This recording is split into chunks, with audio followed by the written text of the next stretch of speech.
Welcome to Catastrophe in Conflict, Catastrophe in Context, a teaching on the Israeli-Palestinian conflict. I just want to give you an overview of the day before we get started. So this first session is focused very closely on history. Obviously, you can't go over every aspect of the history of the conflict, which is at least a century old, if not more.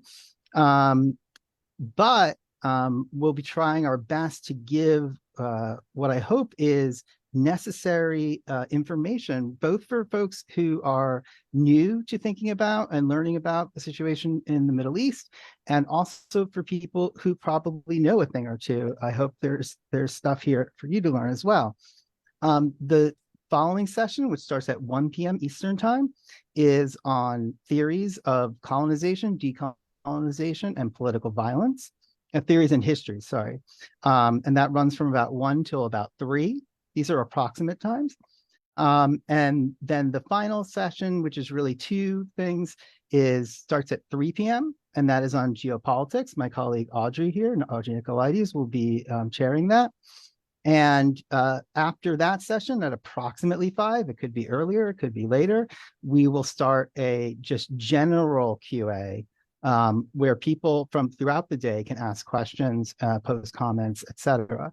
And during each session, if you've never participated in one of these Brooklyn Institute online teach-ins before, in each session, essentially, faculty will be teaching to other faculty. And if you want to pose questions during the sessions, please do put them in the Facebook feed. So questions, comments, whatever you want to say. And one of our people who are working in the background on tech will try to get those to us so we can answer them probably in the last 30 minutes or so of each session.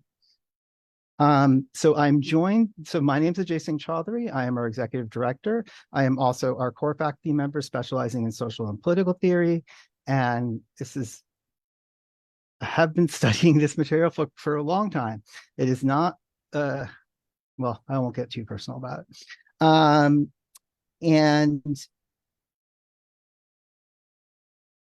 I did think we should just say a few things about where we are at the moment, which is simply to acknowledge that this event and so many of the actions that people are witnessing around the world right now, I think many people frame it as being triggered or started on October 7th. But really, what I'm hoping that we can do, at least in this first session, it's not that there aren't things to talk about that. In this first session is give the long historical context, or at least aspects of it, both in terms of history, in terms of ideology, and more. And, as I speak, Israel has dropped approximately the bomb equivalent of 2 Nagasaki's in about 3 weeks the explosive power equivalent of 2 Nagasaki's in approximately 3 weeks on Gaza. And it should not be forgotten that also at this time, settlers in the West Bank, with the support of the Israeli police and Israeli military, are also carrying out ethnic cleansing attacks to remove and destroy and push out as many Palestinians as humanly possible. This is, by any rational definition of the term, as was covered very lovely in a Jewish Currents article by Raz Siegel, a genocide. You don't have to wait for everyone to have been died or transferred for it to be a genocide. The hopeful thing is to stop it before that happens. This seems to be a matter of great sort of legal dispute at the moment.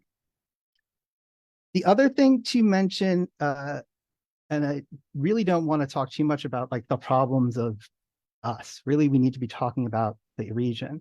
But I will say there's the level of difficulties in putting an event on like this, or doing it, talking about this subject. And we talk about many, many, many radical subjects in these teach-ins, at events, and in our classes. is almost uniquely difficult.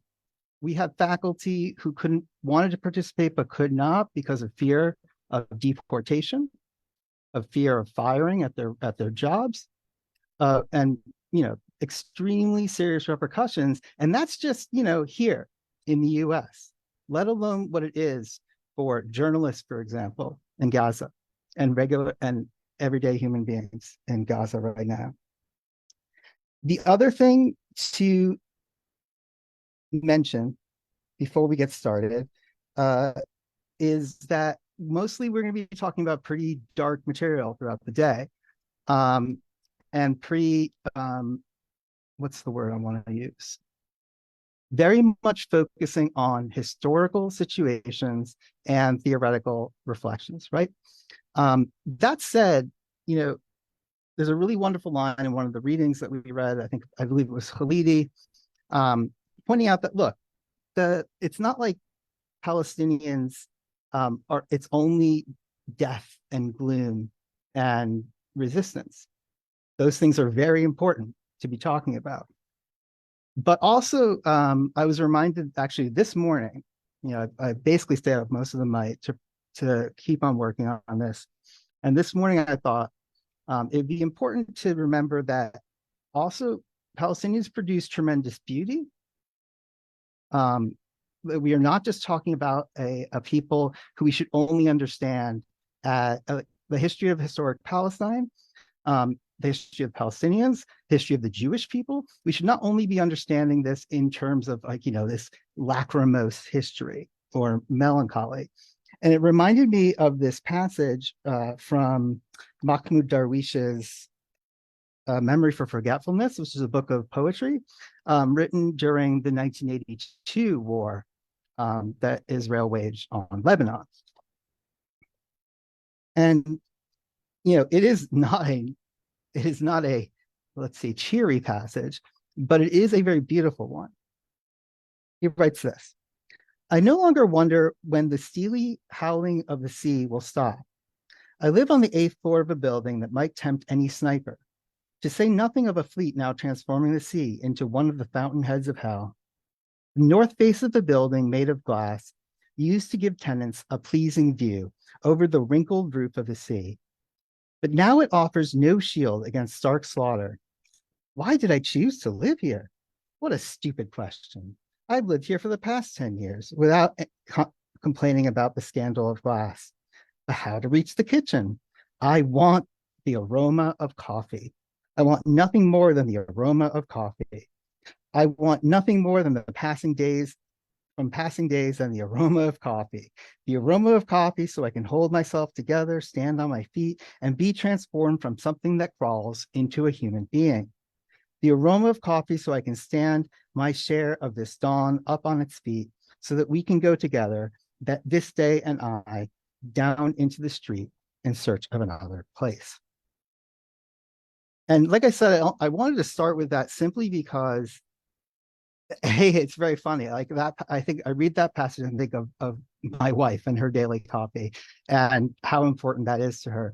But also to recognize that this is the kind of ordinary situation that we find reflected so well in this kind of literature and that we'll be talking about throughout the day. Okay, so, whew. I think the first thing just to say is, one second. The first thing to say now in a sort of formal section is that we have sort of I hope people got a chance to do the readings for people who are watching the stream. If you didn't, that's okay. They'll remain up. Big shout out to the people who scrape academic texts and put them for free online. And we will keep them up there for your use as long as we can. And really what we see in a lot of these texts broadly is two different but complementary histories. On the one hand,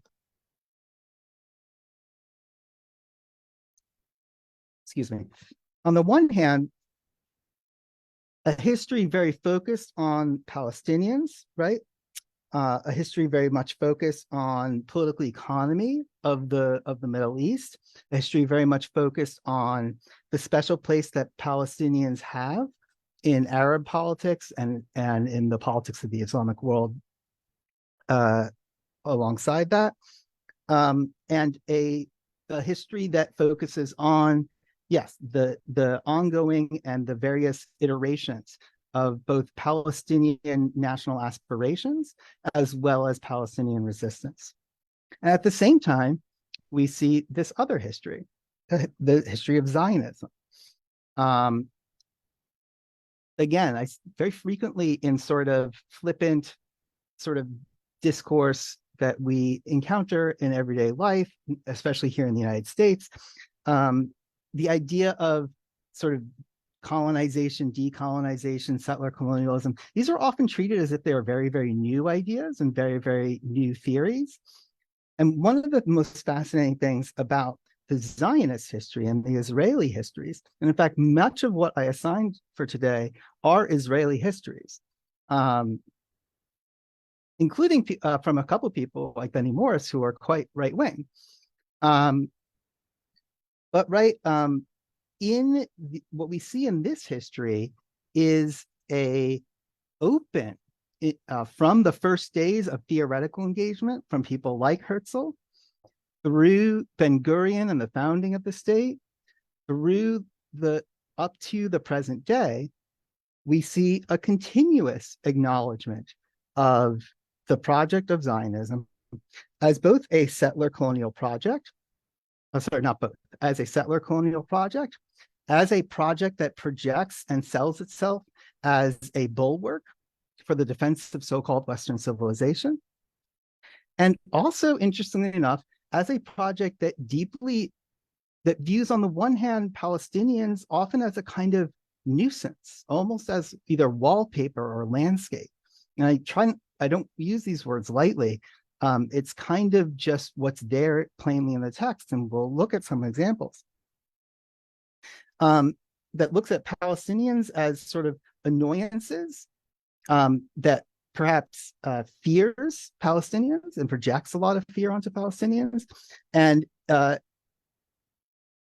wishes to do away, frankly, with Palestinians as a people, as a fact, as a persistent fact in the historic land of Palestine, in Eretz Israel.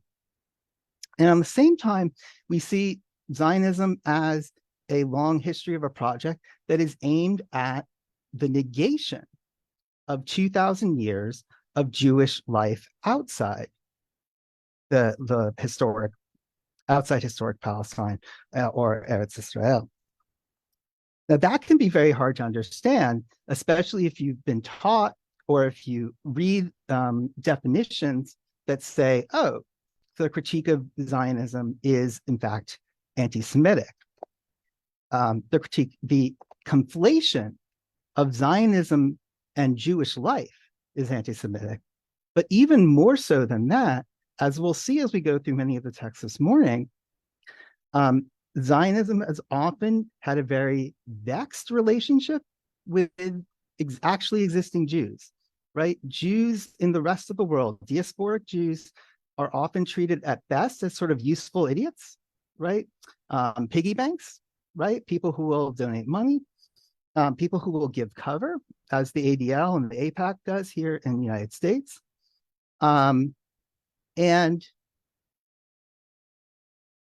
But more frequently, especially sort of in the more private communique, in the more internal discourse, basically the diaspora is thought of as 2,000 years of shit. And we'll see this very clearly in Herzl's writing and elsewhere.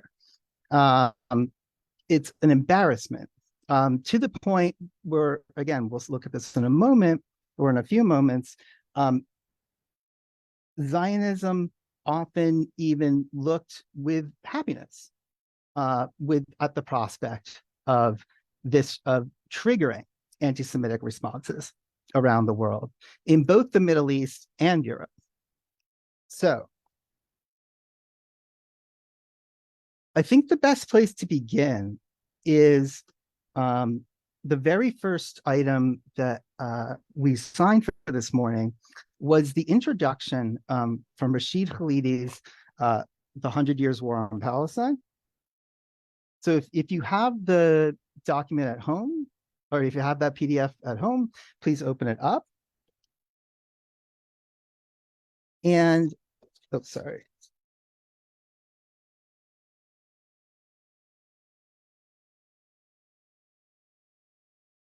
And turn to page 5, if you don't mind. So I have it here, but I'm going to also share screen this just in case folks don't have it.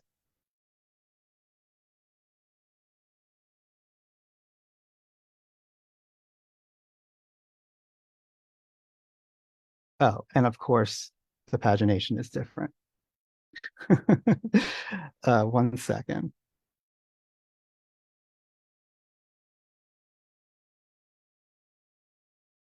Okay. Could I get, does any of you feel like doing some reading? So I'll give a little bit of context. So this book is, again, it was written in about, oh God, I want to say 2020, and it traces about 100 years of the conflict, really almost the full length, depending on where you start the date. It is important to emphasize this is a modern conflict. Very often it is portrayed as if there is some kind of from time immemorial, there has always been Zionist longing, and there has always been this kind of pervasive, irrational, and impossible to understand anti-Semitism or anti-Judaism. The latter phrase being almost completely absurd. And it also should be noted that while there is a lot of crossover between religious anti-Semitism and modern anti-Semitism and religious Zionism and modern Zionism, religion is also in many ways a little bit of a side story here, believe it or not. When I first started studying this material, in fact, I was a very young political science student, and I wanted to write about religion and politics. And I started with the Israel-Palestine conflict and the Israeli-Palestinian conflict, and was very surprised, even as a young person, to realize, oh, this is not, in fact, a very interesting case to study for that. It is also, frankly, not, in its essence, a very complicated case, as is often the case is made. The context is very, very interesting, though, and very, very complex and very important for people to know and to ground their political thinking and social understanding. So what Khalidi has done in this book is illustrated about 6 different phases of the Israeli war, of the Zionist war on Palestinians.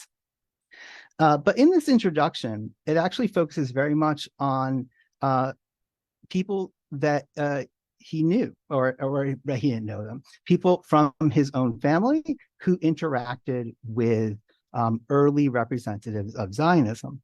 And it's important to also remember in this context that settlement of Jews in Palestine, and again, keep calling it Palestine, that's simply the historically correct term for it, of Jews settling Palestine goes back some time.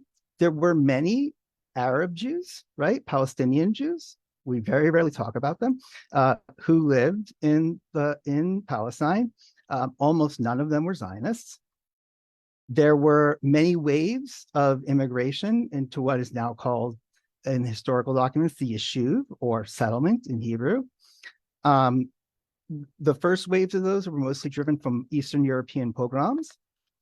And again, many of the people who came were not Zionists. So even in Palestine, before the sort of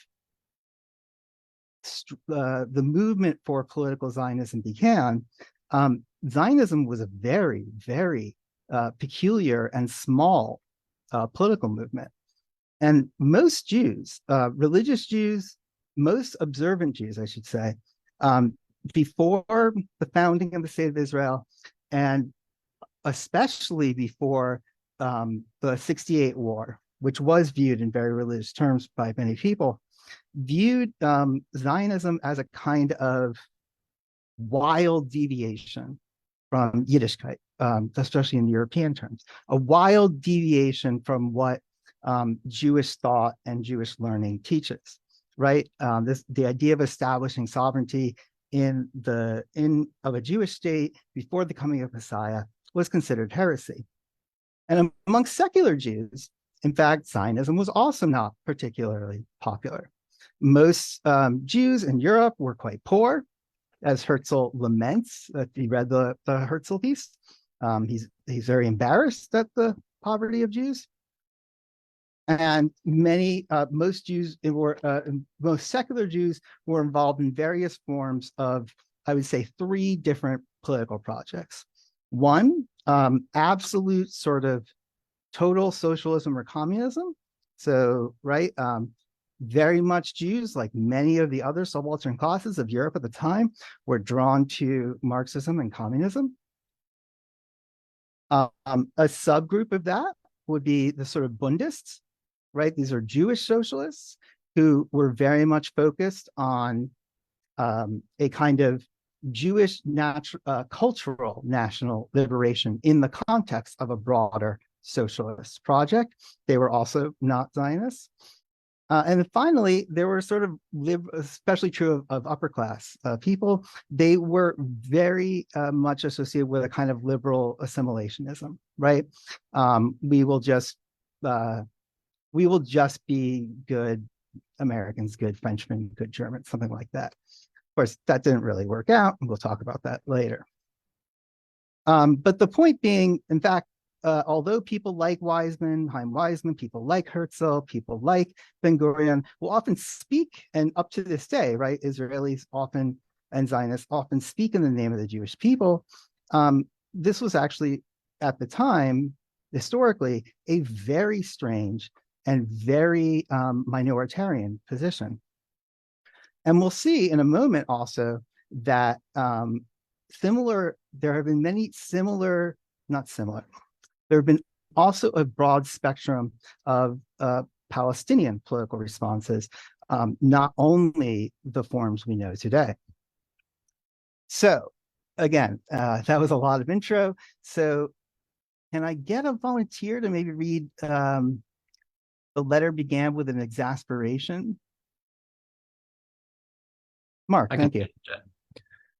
The letter began with an expression of Yusuf Dia's admiration for Herzl, whom he esteemed as a man, as a writer of talent, and as a true Jewish patriot, and of his respect for Judaism and for Jews, who he said were our cousins, referring to the patriarch Abraham, revered as their common forefather by both Jews and Muslims. He understood the motivations for Zionism, just as he deplored the persecution to which Jews were subject in Europe.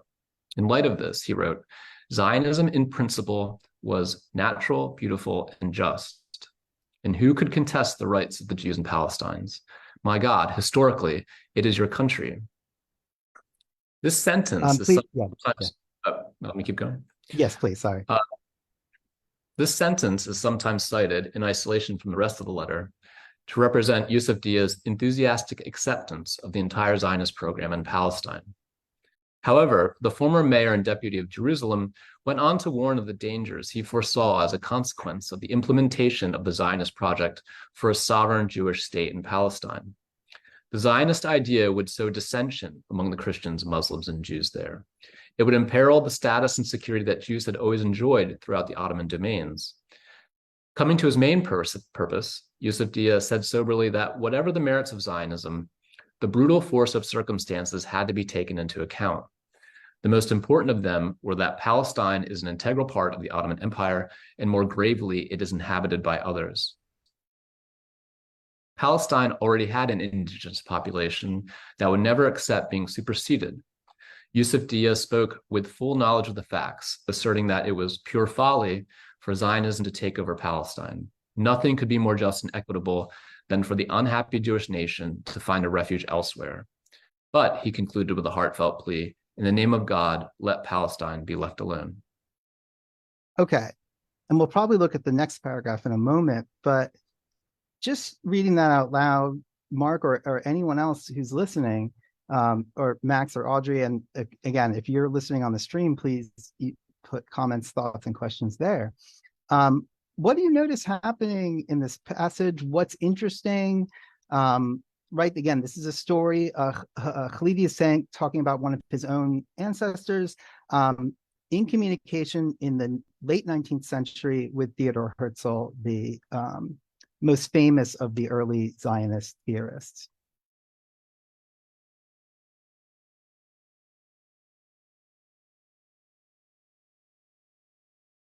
Well, first he kind of lauds Zionism in theory as conceptually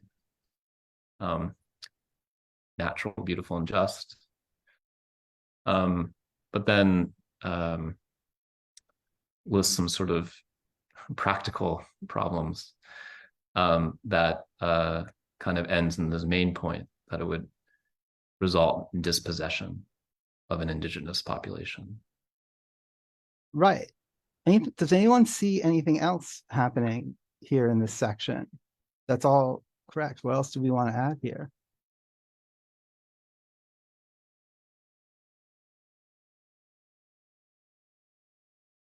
I mean, one thing I'll point out, maybe to push us towards the second paragraph and then the one we haven't even read yet. This quote is often taken out of context to say, oh, there's many, many ways in which the conflict is framed. One of those ways, God, I don't want to say the name of some of these books, is that there was no such thing as Palestinians, right? They're just kind of other, they're just Arabs, they're just other brown people. They should go to Arab and brown people places. That there was no, that there was nothing of value in Palestine. Of course, we're looking at a guy who is running a library. Basically, he is also a political leader, right? A mayor. We're talking about a period of history, right? The Ottoman Empire, right? So we're dealing with a period of history in which the entire region is basically loosely contained autonomous provinces of the Ottoman Empire. And many people probably are unfamiliar, I imagine, with the Ottoman Empire, but right, largely its sort of rule was secured through this kind of system of pre-existing autonomous communal settlements. Basically, they were like, they wanted to collect taxes, protect borders, and then when disputes arose either within communities or between communities, right, those were usually dealt with as according to each community's, in this case, predominantly, right, Jewish, Muslim, and Christian, right, were dealt with internally by those groups. And part of what Dia is warning Herzl, right, saying, right, as Mark just pointed out, right, he said, you know, in principle, this seems right, right? And I think when you read this, with, again, in context, right? Out of context, it's taken to say, oh, even the few Palestinians who did exist, they were for it until, you know, things went bad or something like this. But what he's for is not necessarily what we now think of as political Zionism, right? What he is clearly arguing for is that Jews should have the right to live in Palestine. As he is also acknowledging that Jews already live in Palestine.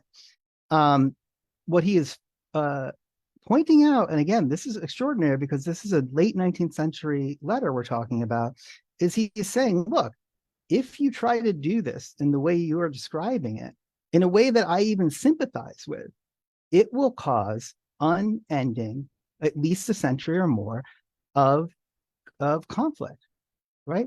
Furthermore, it will put in danger the lives and of Jews that are already settled throughout the Middle East, which of course, in fact, it did.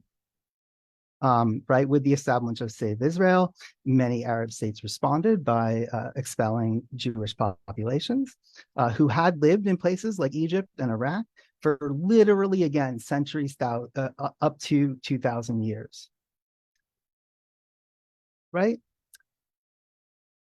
And finally, right, he's saying, you know, there are actually people who live here. You know, forget what you've read in your sort of European memoirs and books, right? There's all this sort of reflection from early philologists and anthropologists and even just casual journalists and writers, just being like, Palestine's an empty place, right? There's the famous line that gets used later, right? A land without a people for a people without a land. And he is very succinctly pointing out that, of course, that is not true, right? There are already many people, right? Arab Muslims, Arab Christians, and Arab Jews, right? All these different kinds of Palestinians are living in the historic land of Palestine. So, Mark, if I might, actually, Audrey, do you mind if I ask you to read on? Yep. Herzl's reply? Sure. Herzl's reply to Yusuf Dia came quickly on March 19. His letter was probably the first response by a founder of the Zionist movement to a cogent Palestinian objection to its embryonic plans for Palestine. In it, Herzl established what was to become a pattern of dismissing as insignificant the interests and sometimes the very existence of the indigenous populations. The Zionist leaders simply ignored the letter's basic thesis that Palestine was already inhabited by a population that would not agree to be supplanted. Although Herzl had visited the country once, he, like most early European Zionists, had not much knowledge of or contact with its native inhabitants. He also failed to address al-Khalidi's well-founded concerns about the danger of the Zionist program would pose to the large, well-established Jewish communities all over the Middle East. Should I continue? Oh, just one more paragraph. Yeah, sorry. Yeah. Glossing over the fact that Zionism was ultimately meant to lead to Jewish domination of Palestine, Herzl employed a justification that has been a touchstone for colonialists at all times and in all places, and that would become a staple argument of the Zionist movement. A Jewish immigration would benefit the indigenous people of Palestine. It is their well-being, their individual wealth, which we will increase by bringing in our own. Echoing the language he had used in their Judenstaat, Herzl added, and allowing immigration to a number of Jews, bringing their intelligence, their financial acumen, and their means of enterprise to the country, no one can doubt that the well-being of the entire country would be the happy result.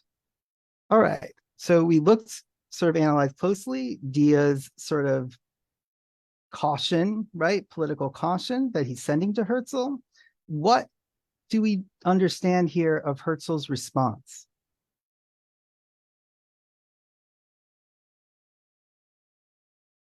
It's almost like he can't, it's not just that he's ignoring the concerns, that it sounds like he can't even conceptualize that there's a good political point to be made. Because al-Khalidi is saying, look, even if in principle I can sympathize with your project, like there are some very real reasons why this is a very bad idea for all involved. And the other, like Herzl just probably cannot even conceptualize this as a problem. Yes, I mean, that's really well put. Does anyone else have anything they want to add here? Well, he sort of treats it both ways, that he ignores, as Audrey points out, but also then addresses in this other fashion by kind of invoking tropes of their comment to like colonial discourse about raising up the level of the people that are there. So it's to their net benefit to kind of right. And be brought for folks, oh, sorry. Say the last line again, please, Mark. Yeah, just to their net benefit. Yeah. And for people who got a chance to read maybe further into these texts that we've put up, of course, early Zionist leaders, and this is pretty much across the board, there were many different factions of Zionists, right? I talked about the many different parts of Jewish society earlier, right? And its different political positions. There were many other kinds of Zionists, right? Herzl's sort of is like the key figure of what becomes, I would say, like mainstream Zionism. There was labor Zionism, there was cultural Zionism, which is probably the most interesting amongst figures.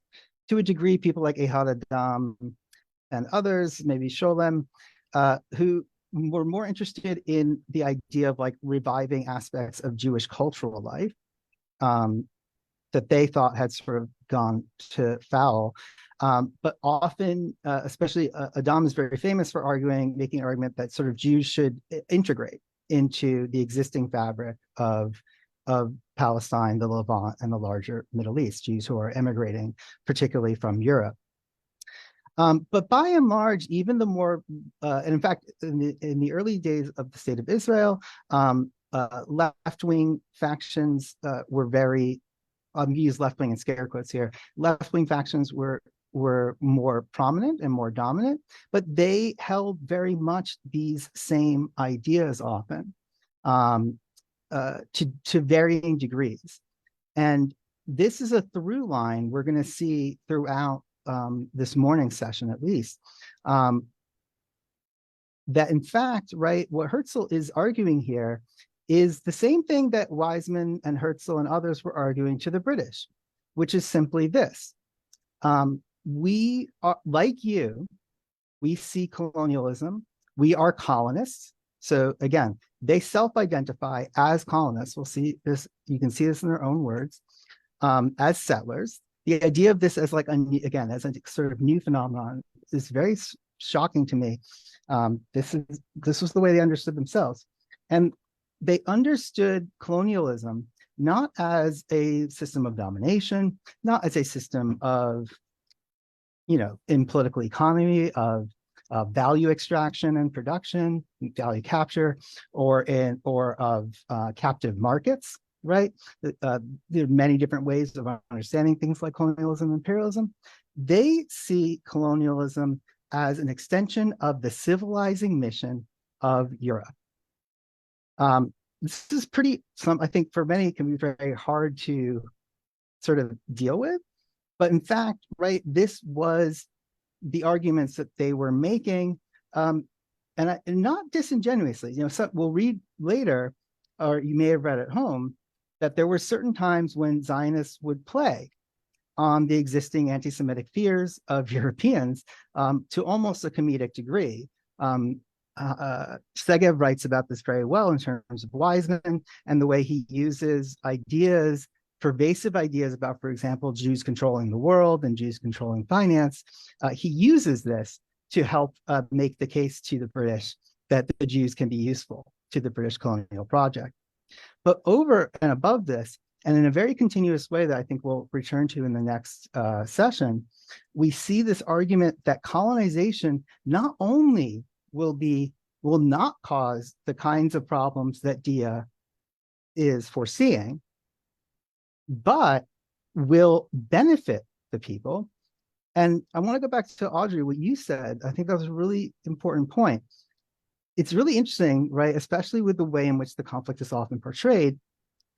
Dia is the one who is trying to explain things in the most pragmatic, most ordinary terms, being like, look, this is a very bad idea.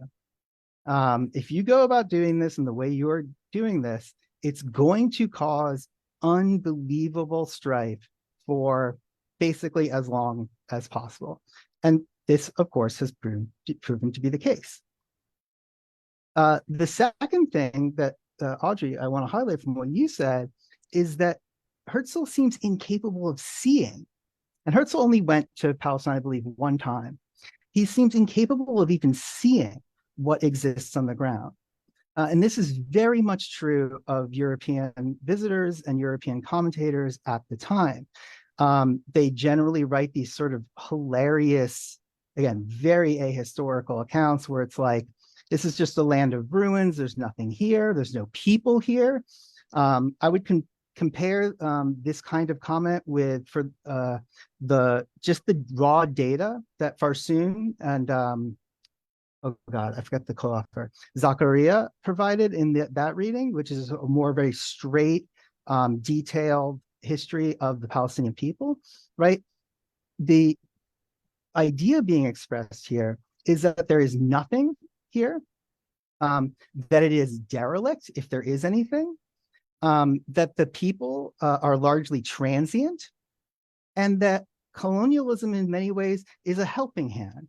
Now, of course, anyone who knows the history of colonialism, whether we are talking about the conquistadors in South America, or we're talking about the British in South Asia, or we're talking about the French in Northern Africa, or the Dutch in Central Africa, and so on and so forth. We are talking about, again, multiple genocides, right? Genocides of Native Americans. King Leopold II, right, kills 10 million, I believe, Africans in what is now the Democratic Republic of Congo, and so on and so forth, right? And very ironically, what then was being described, maybe Max, you can even speak to this even more. What is being described as derelict and empty in these sort of in these early Zionist writings, and then also you'll see this again during the war and even up to today, right? What is being condemned as derelict and empty is often rather sophisticated, long-term, for example, agricultural adaptation, right, to how to sustainably grow food in the region, and how to live in a relatively water poor area, and so on. So what we now would call, I'm sort of overloaded from having written a lot on climate, what is now often called in those situations sort of like indigenous practices or indigenous knowledge, was in fact is exactly what is being described here as nothing. Is there anything else anyone wants to add here? I mean, not directly on the text itself, but I think of course. It's also it's important to bear in mind that what was characteristic of the colonial movements in general and Zionism, the case we are dealing with in front of us, is that they were also fundamentally opportunistic and discursively. So, here he's dealing with basically an elite embryonic Palestinian nationalist, right? Who's basically stating, look, like, your perspective is one thing, but here are the consequences. And if the logic of the argument is consequentialist, like this will be bad consequences, Herzl comes back to him. He's like, no, actually, there will be good consequences, right? Right. Meanwhile, at the same time, he's writing in his diary, he's writing, okay, we're actually going to have to, this is actually going to require the displacement of the population. We're going to spirit the penniless population across the borders to the other surrounding area to find employment. So they were very plastic, right? In the same way that, and it's kind of an antecedent or prefigures, of course, what we see now is that there's a plasticity in terms of the types of discourse and propaganda that they're willing to deploy in the service of an aim, and the aim is relatively consistent. But obviously, you have to soften up a different audience and a different audience, or if it's your diary, you just be honest because your audience is yourself. You use a different discourse in order to engage with different audiences. And I think this helps us also keep in mind a lot of what we read in the paper, and then what doesn't get translated from Hebrew into English, for example. And it's very strategic what gets translated from Hebrew into English, right, in terms of the press.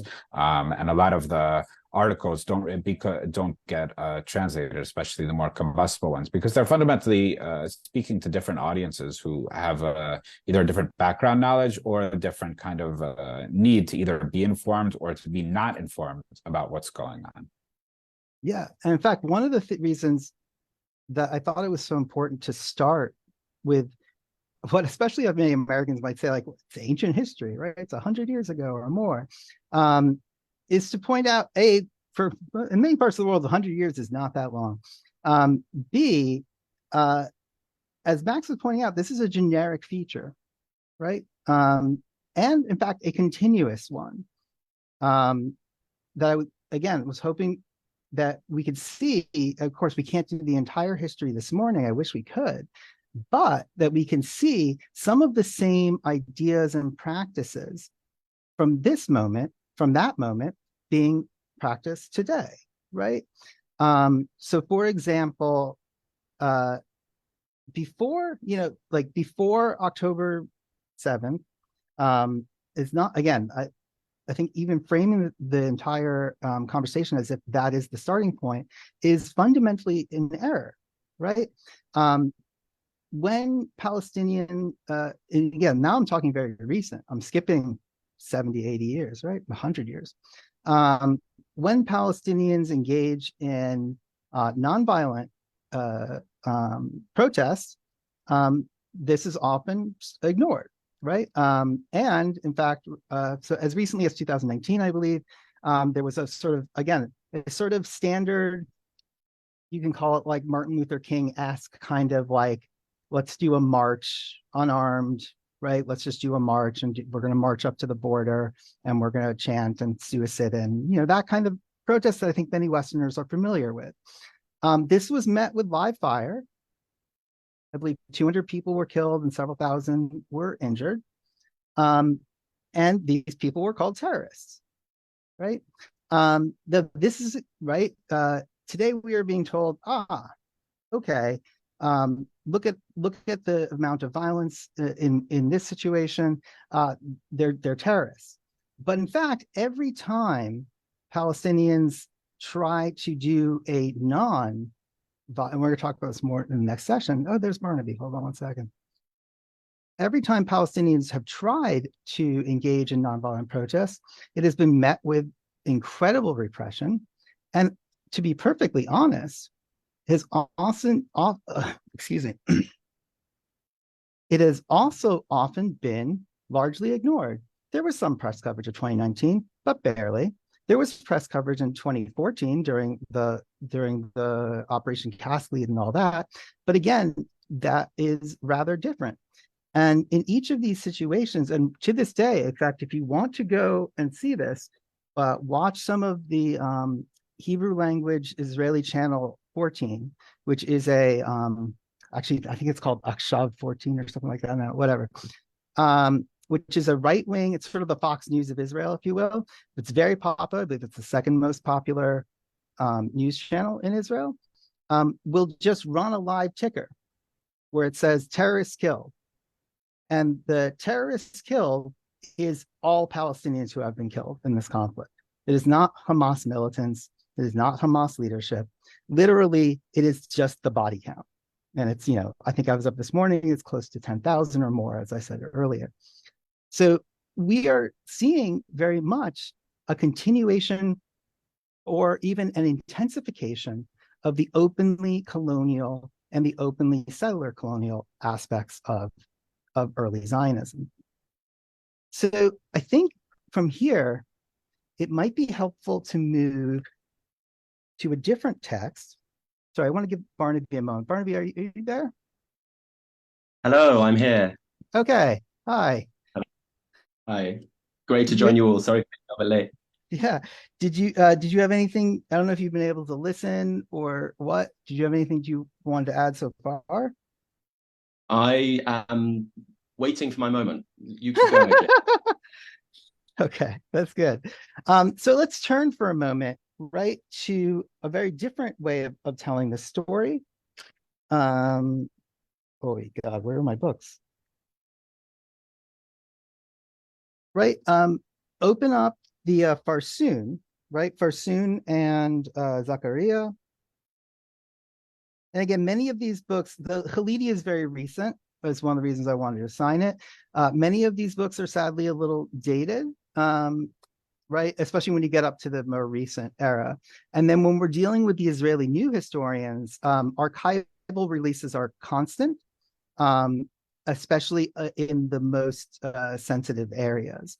So for people like Segev and Morris and Avi Schlein, which I did not assign, you'll see a lot of updates, almost always updates that are, in fact, make things like what you might have read in 1949, or what you might have read in One Palestine Complete, or what you might have read in the Benny Morris article or in his book, Righteous Victims.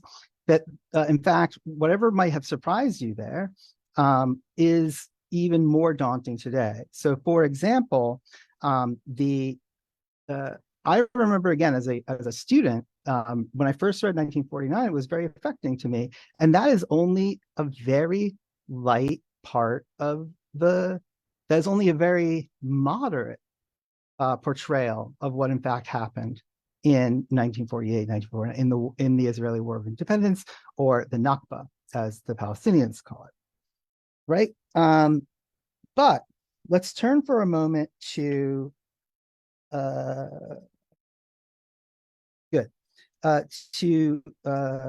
Barsoom and Zachariah. So let's see if I can make this work.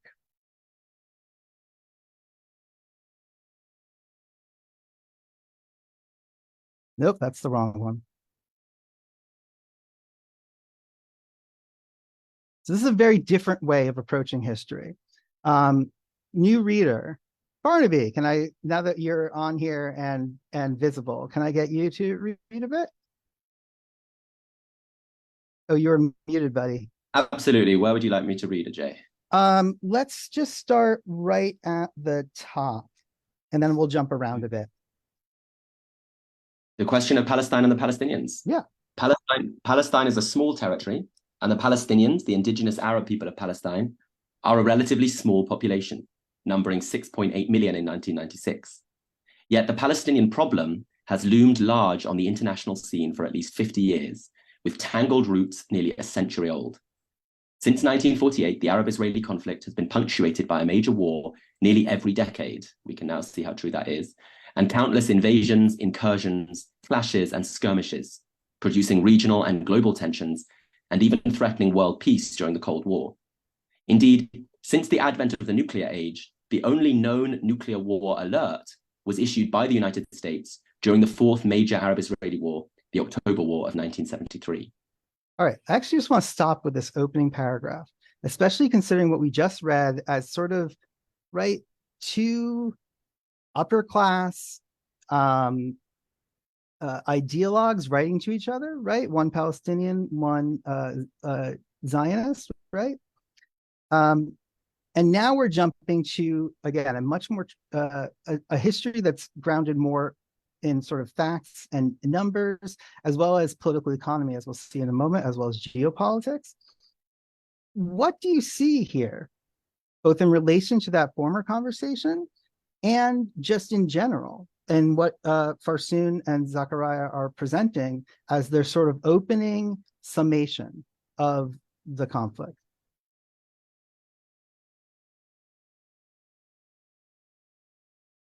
Sorry, that part is not just to you, it could be to anyone. Oh, but is that to me? I can happily. Oh, you can, yeah, go for it. We're short on time, so it's always good to. Yeah. Hello, everybody. I'm so sorry for, it's been a very, very, very hectic few days, and I mistook a time difference across the Atlantic, and so I'm so sorry to be late. Right. But I think it's really striking to read this opening paragraph now, because it's strange how things written a while ago have a kind of recurrent familiarity. So we're now witnessing a situation in which Israel made a ground incursion into Gaza in 2009, and it has seemed for much of the political life of many of us very young people that since Israel's disengagement from Gaza in 2005, when they then imposed a blockade over Gaza when disengaging, before Hamas won the election the next year.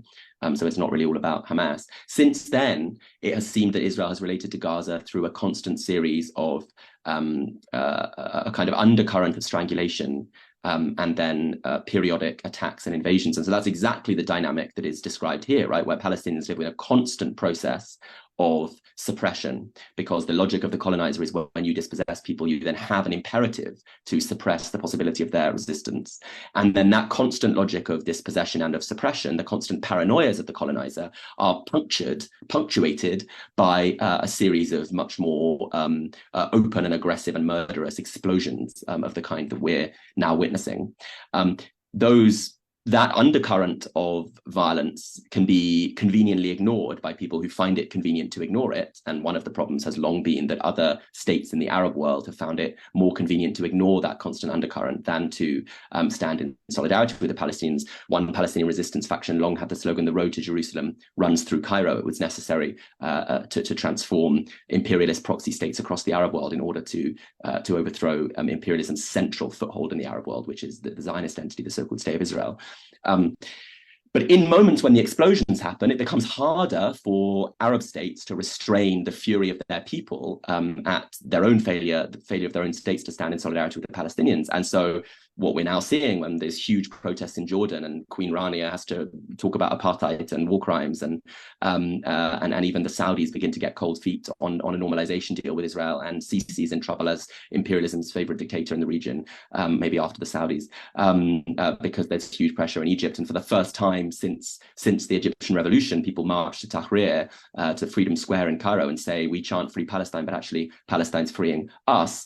So in these moments of explosion, when Israel's violence, when the colonial imperative to violence explodes in a kind of spasm of extreme carnage, you see regional and global tensions, as we read here, because the Arab world explodes in solidarity with Palestine, and all over the world, people, this is often talked about in Britain at the moment as a problem of the Muslim community, but in fact, it's people who come from everywhere that has a colonial experience, who understand what colonialism is, pour onto the streets and demand solidarity. And so in those moments, Palestine functions as a kind of litmus test and a lightning rod, which differentiates forces all over the world who have a stake in the reproduction of an imperialist and settler colonial world order from those people who've been dispossessed and their allies and supporters all over the world, who know what dispossession is because they come from India, or because they come from the Caribbean, or because they come from Africa, because they come from South America, or because they have friends and lovers who do, or have been involved in movements with those who do. And so Palestine functions as this live case of settler colonialism. Yes, America's a settler colonial state, Australia's a settler colonial state,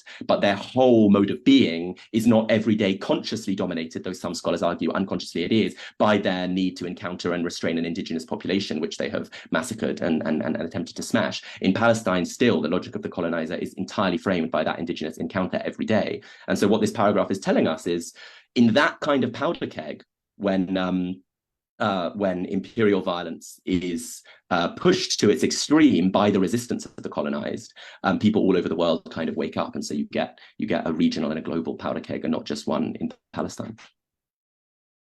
Thank you.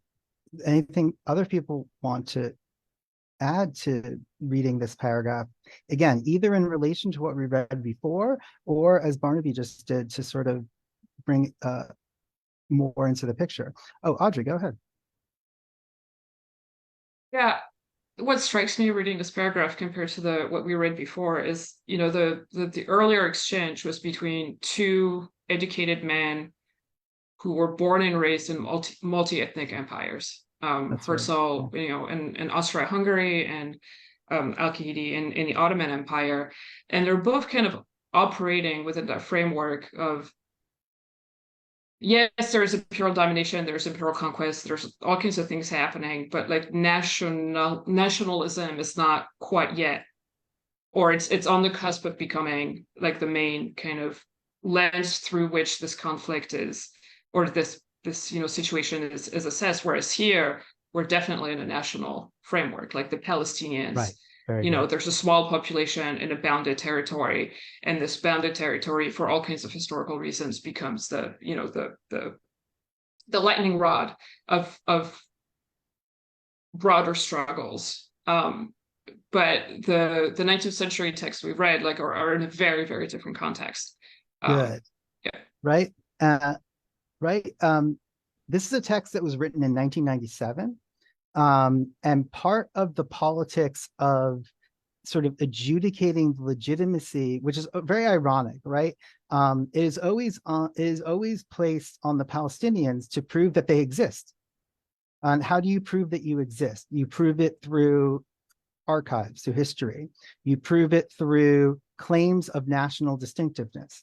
You prove it through, right? There's all these ways in which you have to sort of show that you are in fact a human, that you are, and you ironically have to do so through discourses that are often not the way you would actually rather describe yourself, right? When we look at, again, Audrey really, I think, made a very nice point here, and then I want to turn to what Barney said, which will, I think, push us further, right? When Dia and Herzl are talking in the 19th century, it's very much a sort of abstract notion. Herzl already has a European notion of what a proper nation is. If you read the selections that we assigned from Der Judenstaat, which is Herzl's great sort of manifesto to answer the Jewish question, has many features. I don't know if we will get into all of them today. But if you read that, he is already thinking in the active language of the European nation state, of European colonialism. And Palestinians are often forced, right, in various different times to say, no, like, we exist even if some of our practices are not yours. So very often, again, for example, following on what we saw with that sort of blind reply from Herzl in the first reading, we see that over and over again.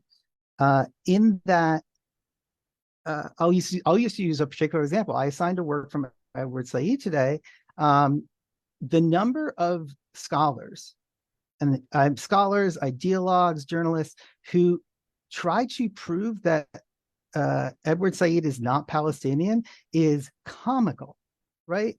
Why? Because he went to school in Egypt, or for example, George Habash, right, the founder of the PFLP, the Popular Front for the Liberation of Palestine, a Marxist organization for Palestinian liberation.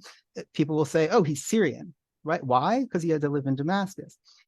There is a kind of fluidity to many of these figures, but this is then conflated with the entirety of the population, right? And also the context of those exiles, whether they in fact be exiles of privilege, right?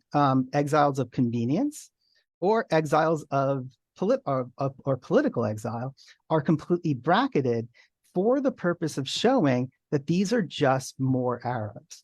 And in the colonial lens, and even I think many Marxists, I think, struggle with this. So we'll look at Fanon in the next session to talk about his famous argument, I think, of the stretched Marxism. So I quite love that line. It can be quite lost that is truly on what Du Bois called the color line, that these lines are being drawn, right?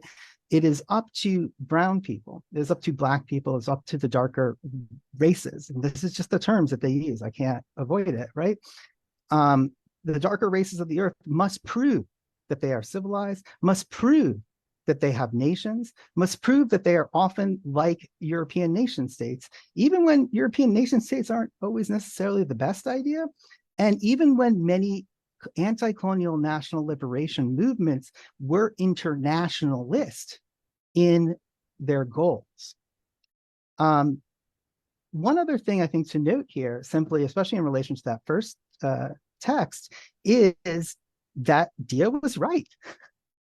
Right? So very simply, he said, this will lead to ongoing, ceaseless conflict. There will be violence for as long as this happens. Furthermore, it will endanger not only Arab Muslims and Arab Christians, but Jews throughout the region and throughout the world. And that furthermore, it could very well spark global conflict. And here we see a couple of the famous cases, right? So 1948, right? The Nakba, or for the Israelis, the War of Independence. Very often, in fact, I also want to pose this as a question. In fact, I will pose this as a question. This is maybe an easy lob, but whatever. Like, when people talk about the major parts of the Arab-Israeli conflict or the Palestinian-Israeli conflict, what are we often talking about? Like, what historical episodes are usually mentioned? Audrey, go ahead. I mean, speaking as somebody who has only a very superficial understanding of the history and the conflict, which is also why I'm here today, My own frame of reference until very recently was World War II. Good. You know, that this starts in 1947. And I was, reading through the text for this morning. I was like, well, of course it was earlier than this, but like as somebody who hasn't made the effort to like engage with the material um all that much until now, I think I just kind of assumed the main narrative, which is that it starts after the Holocaust. Mm-hmm. And that it was an attempt to fix the wrongs of the Holocaust, which in retrospect is a pretty neat piece of ideology. And one very popular in Germany in particular today. Yeah. Sorry, Barnaby, you also raised your hand? Yes, I can talk for too long and answer this question, Ajay, so will you shut me up when necessary? Do your best and I will do mine. Because I think there's two really interesting things about the question Ajay just raised and about Audrey's answer, which is very helpful. Which is firstly the degree to which in a kind of classic colonial hierarchy, the experience of the colonizer is the experience that is reproduced all around the world, certainly in the West. And so that when the colonizer encounters the indigenous, they have different histories and understand that encounter differently. So when the Puritans arrived in North America, they understood themselves to be refugees from religious persecution. And that understanding was simply true. They really were. When the Boers arrived as farmers and settlers in South Africa, they understood themselves to be refugees who then were brutalized by the British in the world's first organized system of modern concentration camps. And they put pictures of those concentration camps on their walls and understood the way that they had been brutalized and harassed. That was all true.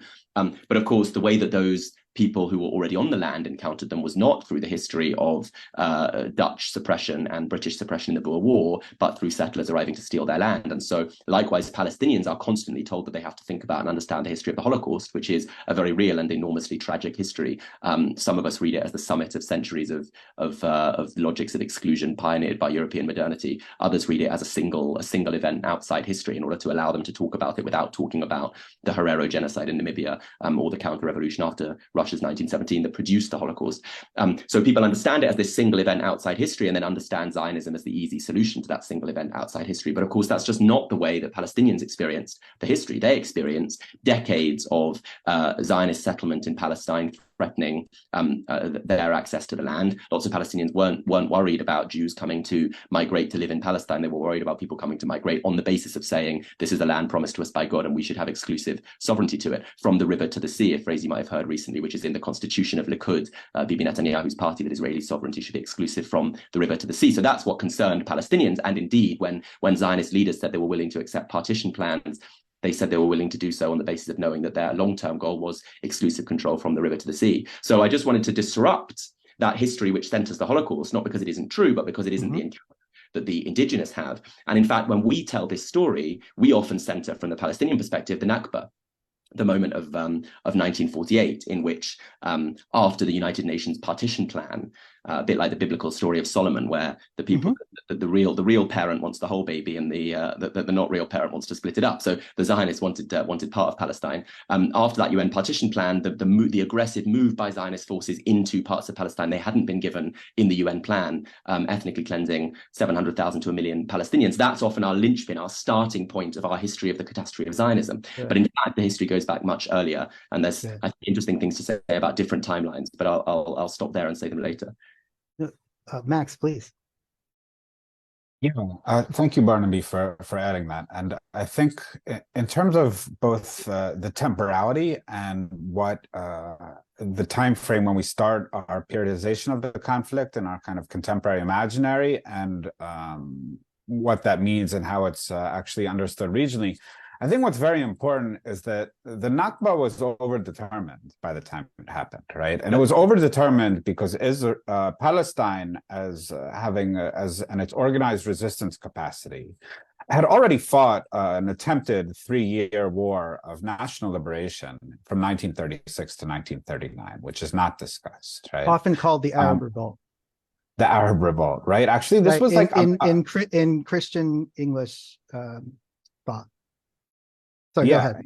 Yeah. I mean, from 1936 to 39, and they had a massive war, a peasant-based war, kind of a nationalist, populist, millenarian, peasant-based war of national liberation that was fighting the Zionists, that was fighting the British army, that at one point tied down a fifth of the British army, where the British deployed massive counterinsurgency infrastructure in order to control the Palestinian population, where they put Palestinians in concentration camps, they put them in forced labor camps, right? They were actually also targeting the notables, they were targeting very wealthy Palestinians, including, we should say, and this affects our contemporary understanding of Palestine, they were targeting people who are actually the Palestinian American narrators of the history that is then exposed to us as Palestinian history. I think this has the effect of dampening our ability to actually understand that this is actually, like, if you want to use a term, a working class or a plebeian or peasant-based. I mean, these are actually repressed, both class and nationally repressed people who have always been at the core of the Palestinian resistance, right? And I think that this is also not very legible in the contemporary scene, not only because Zionism, first of all, overwhelms the landscape with its colonialist narrative, but I think secondarily, as the kind of counter-narrative has had the inability to actually put Palestinians front and center as resistant agents of their own history. People who have actually taken control of time and taken control of their own history. And this is actually how it's being understood in the region itself. And that's what happened starting October 7th. And here we are in the US bickering, well, here we are, I'm not there, but like I understand that there's a bickering going on in the US about, do condemn this, do condemn that, how much of a massacre, and so forth. It's like, that is, there's actually the beginning of a war of national liberation that was launched, and from a people who had just been actually had their future degraded and destroyed for a great long period of time. And I think this is important and often can be hard to swallow. And I think even some of our, and I think we can link the kind of absence in the historiography and what we know about the past to also what is rendered illegible to us in the present. And this makes it incumbent upon us to kind of rethink what we do and don't know, and what we do and don't understand, and what we do and don't and can't be in solidarity with in these coming days. Good. The only thing what I have to add is very prosaic here, which you know, Barnaby and Max have both added important historical and theoretical like additions. The other thing I wanted to add, you know, I've taken it down off the screen because we don't have to stare at the same paragraph for like 100 years, is simply again in the sort of I'm mostly thinking about the way this is taught in the United States, but in my experience, this is also largely the way it's taught in Europe and several other places. And sadly, Barnaby, I also was thinking when you mentioned India, you know, the contemporary Indian government, of course, no longer, right? India was once a Fabian socialist country. It is now a fascist country, and it is extremely pro-Israel. But we'll get to that international affairs in our last session. The other thing I just wanted to point out that's maybe too prosaic about that opening from Farsoon and Zachariah is we often think of, again, Max I think pointed this out well, like as the Nakba as a starting point, or as Audrey said, even the Holocaust. As we'll see in a moment, the Holocaust was actually very vexing for Zionist settlers. But this goes much further back. But also, there's generally a historiography that runs something like this, right? There's the War of Independence, then there's nothing. Then there's the 68 war, and everyone gangs up on Israel and fails. And this is, by the way, the real turning point for observant Jews who previously had been skeptical or openly hostile to Zionism. Suddenly seeing in the capture of Jerusalem some kind of maybe hint of a prophetic grace. Let's put it, I want to use these Christian terms because frankly, this is a very weirdly Christianized form of Judaism, let's call it. Right? We often think of 67, 73, the Yom Kippur War, and then probably the Second Intifada and so on, up to today. What Farsoon and Zachariah are pointing out, even in that opening bit, is, of course, there's one every decade, right? We don't talk very much in this country about 56, right? In 1956, along with the British and, oh, someone correct me if I'm wrong, it's the British and the French, right? Or it's the British against the French? British, the British, the French, and the Israelis, yeah. Yeah, the British. Yeah, the Suez Crisis is very rarely talked about in the United States. Why? Because it is an open act of warfare by the British, the French, and the Israelis to recapture the Suez Canal from Egypt. Now, why is this important?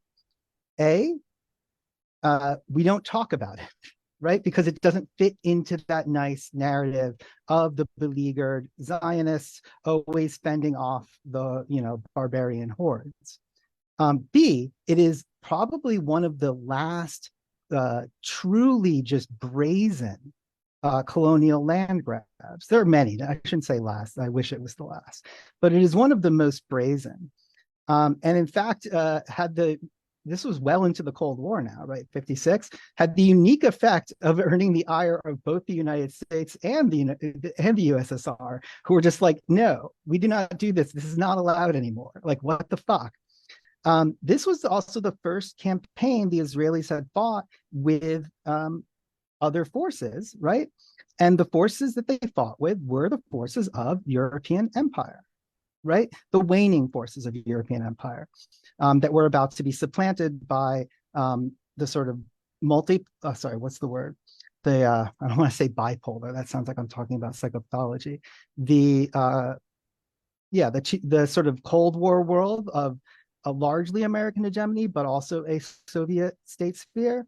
And then, of course, the unipolar world that we live in today dominates even by a weakening, but still quite powerful American empire, and challenged ever more frequently by forces from the global south. In particular, you might think of everything from governments in South America to China to many parts of both North and Sub-Saharan Africa, and so on and so forth.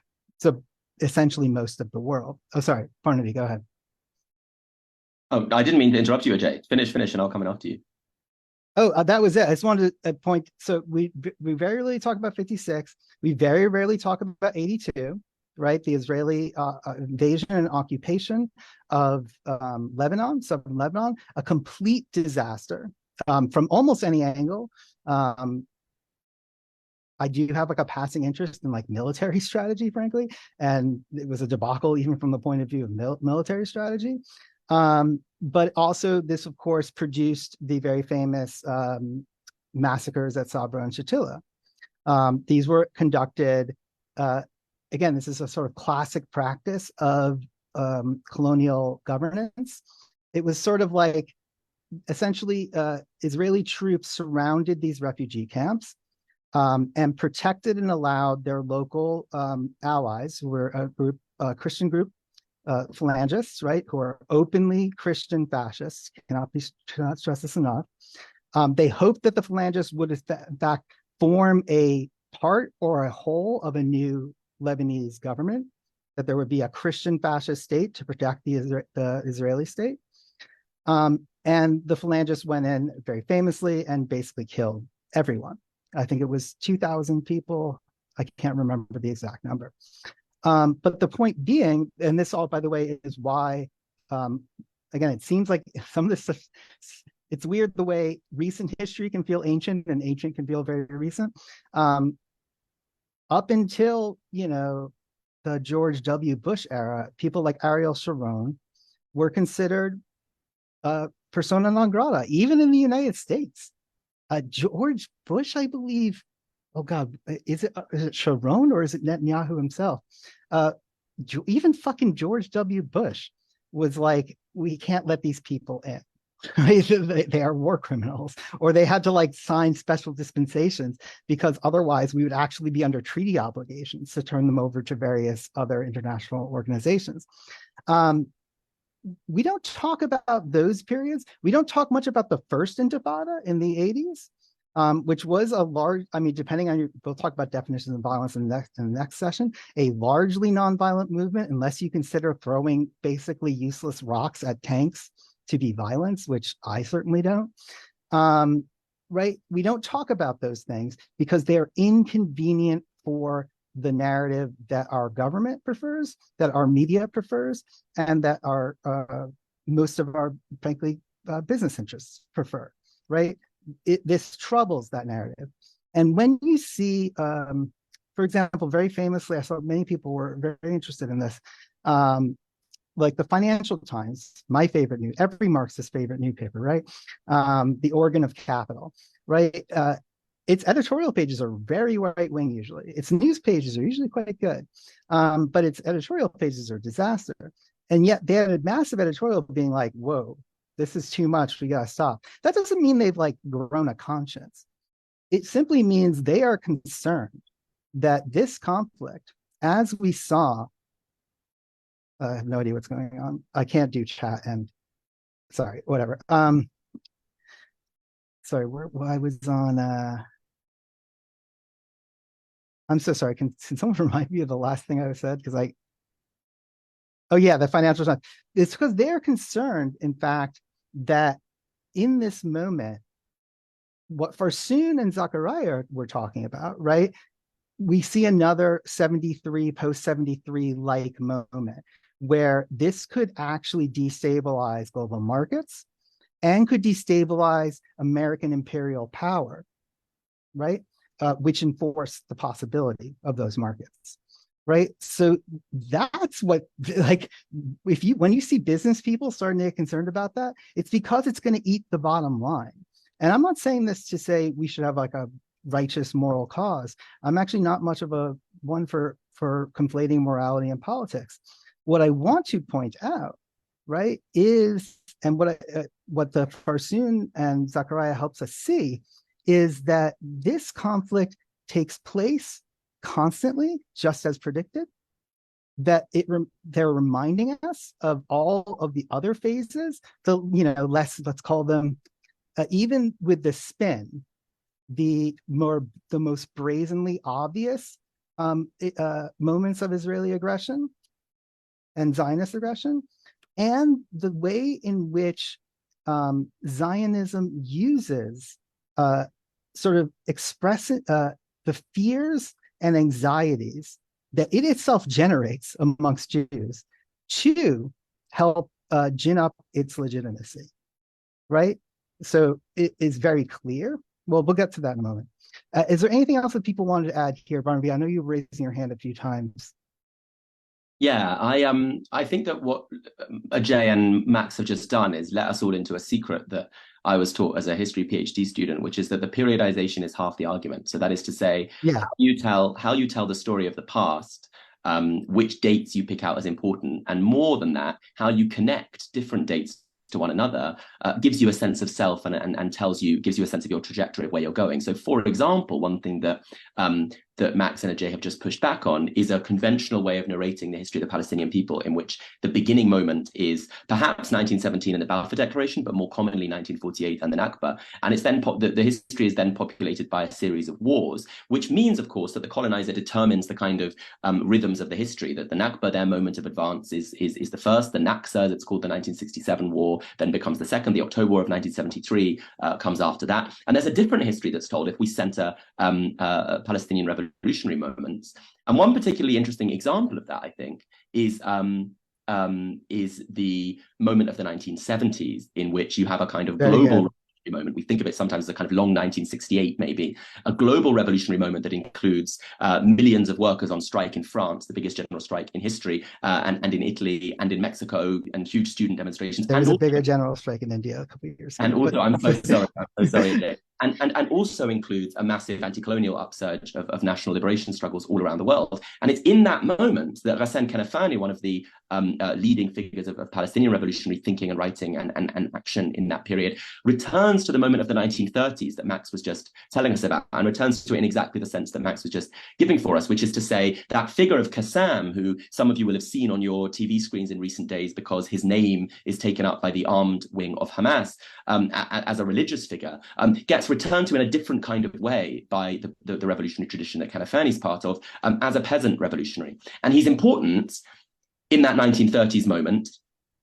And it's something that you can see in the 1970s moment, because there are three enemies that the 1930s revolutionary moment has in mind: both the Zionist settlement project, which is the settler colonial aspect. And sometimes now at our most radical, we can talk about Palestine as a settler colonial project. A few years ago, we learned how to talk about it as an apartheid project in comparison with South Africa. Now we understand that settler colonialism is a very important frame because it highlights that, for example, the word occupation isn't quite right for what happens in the West Bank, because an occupation is a temporary military moment. Colonization describes a much more long-standing process.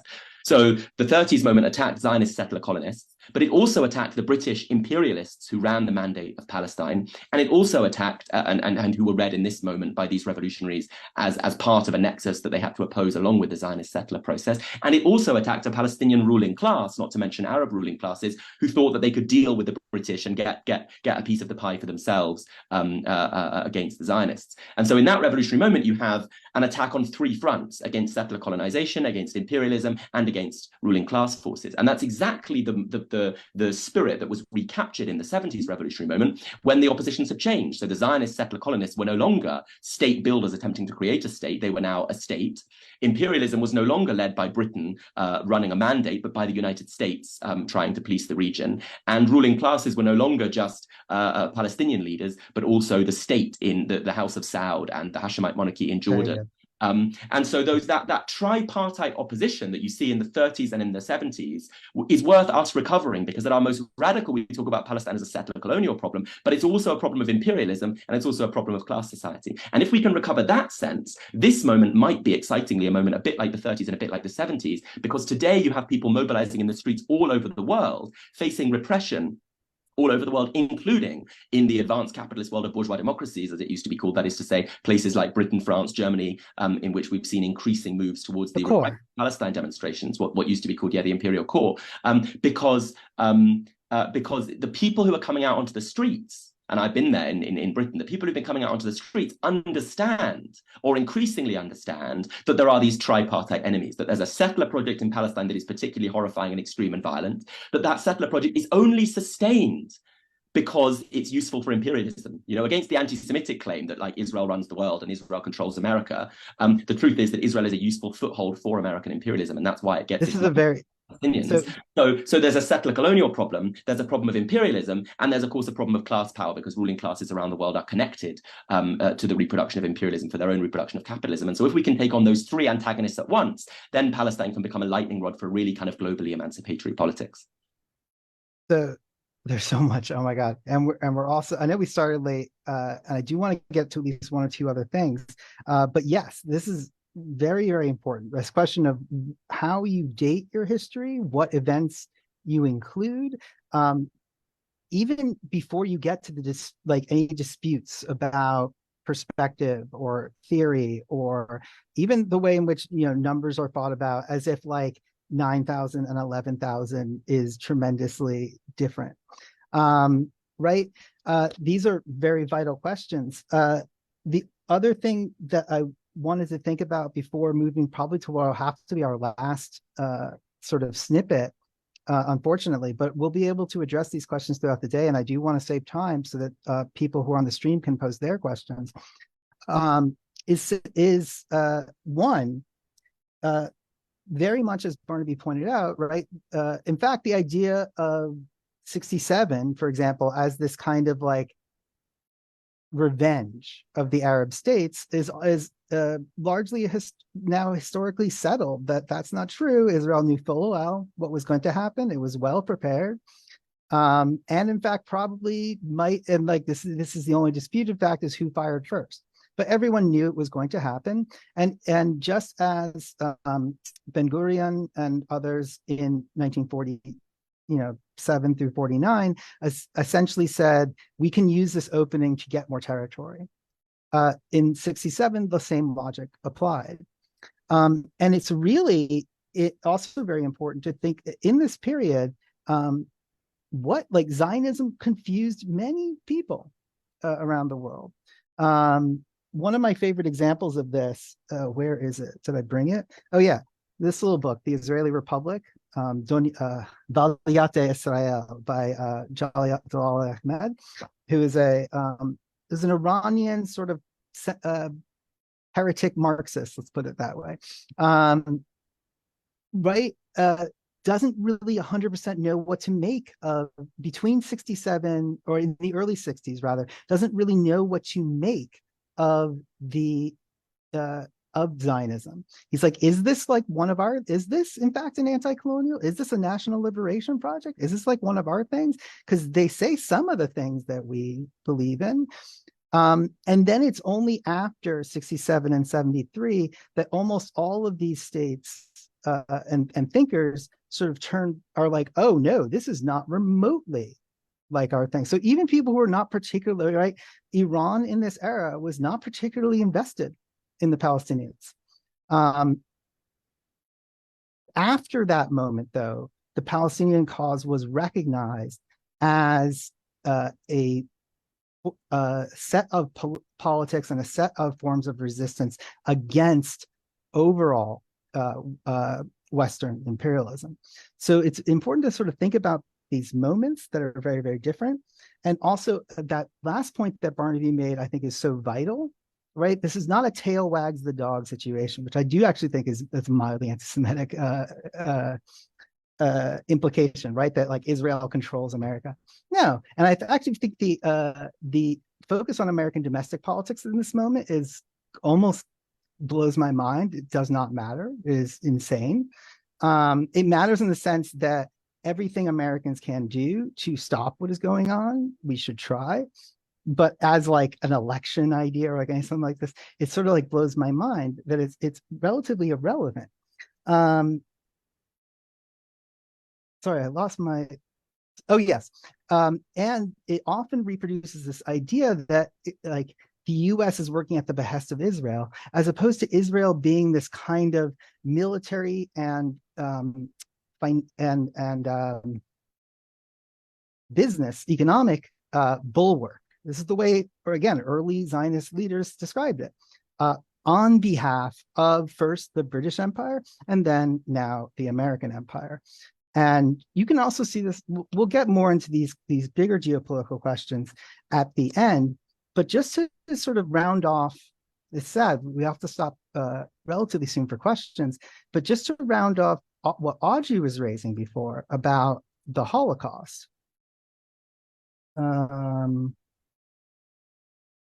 So if you are reading along at home, this is from Tom Segev's One Palestine Complete, and it is page 392. And let's go to, sorry, I didn't really even want to do this. 394.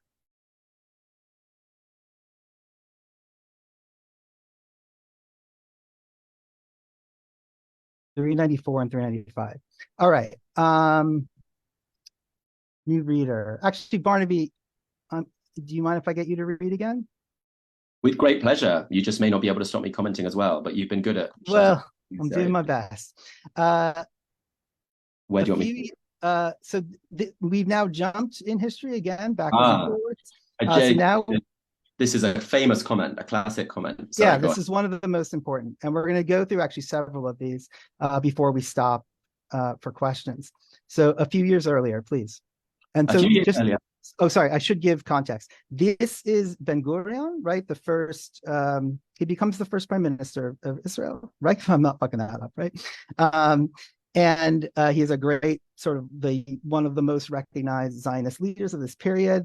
As Audrey mentioned, there's a common narrative, particularly popular in Europe and Audrey, I'm glad that you sort of are bringing that European perspective in, right, mainland Europe, that it's really all about the Holocaust, right? Of course, Palestinians have nothing to do with the Holocaust. Netanyahu says that, you know, the Palestinians made Hitler do it, which is fucking hilarious. But nonetheless, so we're talking about 1937 through 1939, these comments take place. So a few years earlier, Barnaby. Perfect. A few years earlier, Ben-Gurion had made the following statement about the rescue of German Jewish children. Quote, "If I knew that it was possible to save all the children in Germany by transporting them to England, I can tell you that wouldn't be a great fate, but only half of them by transporting them to Palestine, I would choose the second, because we face not only the reckoning of those children, but the historical reckoning of the Jewish people." He was speaking in December 1938, a short time after Kristallnacht, when Jewish businesses were raided and attacked across Germany. To make sure he was not misunderstood, Ben-Gurion said, "Like every Jew, I am interested in saving every Jew wherever possible, but nothing takes precedence over saving the Hebrew nation in its land." And can I add one tiny comment here, Jay, or you want to go and I'll come back? You can add a comment. I was just going to suggest you also include the next sentence. Oh, great. Okay. "The tendency to see the Jews of Europe as human material necessary to establish the state, rather than seeing the state as a means to save the Jews, guided the Zionist leadership in setting its immigration policy. Given the choice," Ben-Gurion said, "he would opt for young immigrants, not old ones and children. Children could be born in Palestine. He preferred workers." Reminds me of some of you will know Ber Borochov, the attempted Marxist Zionist, who said the problem of the Jews is they're not a real nation because they don't have a real class structure. We don't have enough peasants. We need to go to Palestine to get a real class structure like others. The attempt in Zionism always to mimic European structures, including, of course, structures of settler colonial violence, to make Jews less Jewish. This is so much of the irony of the anti-Semitism panics, that so much the project of Zionism was about making Jews no longer Jews, a diasporic people, and so on, but making them like other Europeans. But one really striking thing that you see in this line from Ben-Gurion is that Zionism faced in the moment of the Holocaust a crisis. And this is something that we often forget now because we think of the Holocaust as the central legitimating claim for Zionist settlement in Palestine. But the worry that the Holocaust was going to wipe out European Jewry, in fact, caused lots of Zionist thinkers.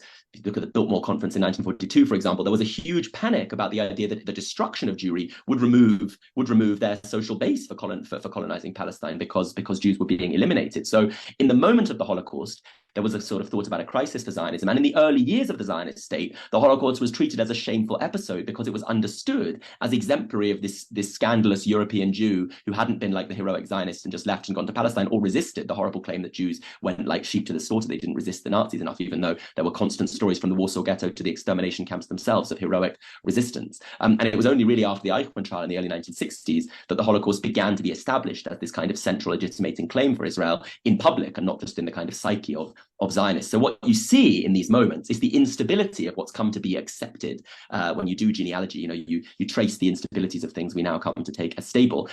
The claim that the Holocaust represented the summit of centuries of European anti-Semitism, from which the only solution was to leave Europe and have your own state, becomes the settled public claim of Zionism around the world in our moment, but isn't so originally. It has to be manufactured. And one of the ways that it has to be manufactured is out of an earlier intuitive history of the Holocaust that some of us still hold to, which is the reading of it not as an instance of a single focus by Europe on hating Jews, from which the obvious solution, therefore, is to extract Jews from Europe and give them a place where they can construct a fortress to fight off everyone who will always want to kill them. The paranoia of Zionism is that anti-Semitism will always be with us, so all we can have is a fortress against it. Rather, the earlier history of the Holocaust, which you still see if you go to places like Père Lachaise, the cemetery in Paris, where all the Holocaust memorials are in the left corner of the cemetery, was that the Holocaust was an instance of the violence of European civilization, meted out against Jews, against Romani people, against Jehovah's Witnesses, against gay people, against socialists and communists and trade unionists. And so the answer to the Holocaust has to be to tear down the violence of European civilization, which ended in the death factories of Auschwitz. And that's the project that those of us who are invested in Palestinian liberation are still involved in. I'll shut up there. Thank you, Farby. Sorry, again, I know we're running short on time. We'll probably run a little over time so that we can get to questions. But yes, absolutely. And just to embellish a little bit, again, historically on what Barnaby was just talking about, these are Ben-Gurion's own words. After the invasion, after, sorry, the invasion of Poland by the Nazis. So we're talking not only about after Kristallnacht, not talking only about after Hitler is proclaimed chancellor and then Führer, right? We're talking not only about after the Nuremberg laws have been passed, and we are talking about the war is started. Everyone who has eyes to see sees that the Nazis are very serious about their the idea that the Nazis were like cagey about the Jewish stuff is like very hilarious to me. If you read German, you know that they were not. If you read American, like go read the New York Times review of like Mein Kampf, and it basically runs something like this. Like, guy seemed like got some interesting ideas, but he's really obsessed with the Jews for some reason. Like everyone knew what was going on. And in this moment, I feel like Ben-Gurion really iterates one of the central principles that actually is oriented towards hatred of Jews, as opposed to oriented towards the erasure of Palestinians. Right? When he hears about what is happening in Nazi Germany, he says, call me an anti-Semite, but I must say this. We are choking with shame about what is happening in Germany and Poland and in America, that Jews are not daring to fight back. This is what Barnaby is talking about. Incidentally, this is, we're not going to be able to look at the Ben-Gurion, the Herzl pieces, but Herzl also makes this sort of kind of argument, right? Diasporic life has made us weak, has produced, he hilariously constantly complains about the prodigious amount of what he calls useless intellectuals. And he also warns about the ways in which Jews en masse are joining communist parties and socialist parties. So almost in a classic, and again, we did include that letter from 1948 from people like Albert Einstein and Hannah Arendt being like, yo, some of these early Zionist movements look very, very fascist, right? This is also the way that ideologues were selling it. They were saying, we don't want to be this weak, pathetic people, right? We don't want to be this over-intellectual, bookish garbage, right? 2,000 years of culture is trash, right? It should be mostly lost or considered the product of a sort of broken, exilic, tragic and horrific condition of Jews. And what Ben-Gurion goes on to say is, we do not belong to that Jewish people. We rebel against that kind of Jewish people. We do not want to be such Jews. And just for cherry on the top, with a little bit of patriarchy thrown in for a splash, pleading is fit for rabbis, for women. Our way is not to plead, but to spread political propaganda. And this to me is very important. I'm going to take this off the screen, because as we see in the Khalidi or in the Farsoon, in the Palestinian story, we didn't even get to the ways in which Palestinians, Max, I think, spoke to it well, but there's many other ways to talk about the ways in which Palestinians are important in the region. Palestinians produce many of the Arab socialist and nationalist leaders, so on and so forth. But what we see here is also the deep-seated hatred that continues to this day. And I think in America especially, again, I assume that many people watching, not all, we have many international students, but most of our students are here in the United States, that as particularly in the United States, we tend to be taught that even the critique of Zionism is anti-Semitic, whereas in fact, Zionism has Zionists to this day, and you only need look a couple of years ago during the Trump era, right? What did many of the major Zionist organizations do? They actually came out in support of the resurgence of white supremacy, of open neo-Nazism, et cetera, et cetera. And this is part of a even longer history, right? The first sort of Zionist theorists, if you will, are not Jews. The first Zionist theorists, sorry to say it's for the Brits in the room, were often English Christians. That's a tradition that goes back many, many hundreds of years, based on a deeply Protestant reading of the Bible that is still very powerful here in the United States. Although it is important to note that even here in the United States, we are seeing polling unlike any around the conflict in my lifetime, and frankly, anything I've read in the history books, where majorities, including majorities on the right, are coming out in favor of Palestine solidarity. So on that note, I do think we should probably take some questions, at least for 15, 20 minutes. Mark, what do you think is reasonable? Yeah, I think we maybe can do 10 minutes. We have a handful of questions. 10 minutes. All right. We question from Victoria that from our original reading of the Khalidi. Oh, great. She asks, and this is a question I think is something that is, vexing about this. We'll talk about this problem. What is Yusuf Dia referring to when he speaks about Palestine? Is it a geographical area, a nation? Question mark. The great question. I mean, I feel like to a degree we answered some of this earlier. I'm jumping in. Sorry if other folks want to jump in, please do. Right. When Dia is writing in the 19th century, right, Palestine is part of a province of the Ottoman Empire that also includes Syria. That said, there is a distinctive Palestinian identity, if you will. These are all loaded terms that I don't really like to use because they're like historically inaccurate. I'm sort of projecting backwards. But there was the idea that it was only a Bedouin population that had no particular ties to the land is untrue, right? There's, of course, large settlements, large cities. There is massive settled, especially agricultural communities, peasant communities, also early manufacturing, things of this nature. And there is linguistic sort of markers as well.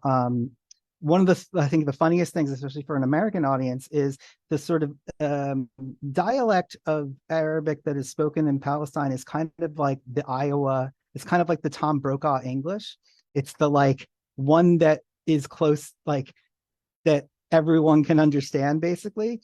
If we treated dialects of Arabic the way we treat dialects of essentially Romance languages, Latin, there would be like 45 forms of, like the way we treat like French and Spanish and Italian as separate languages. Many forms of Arabic are that distinct.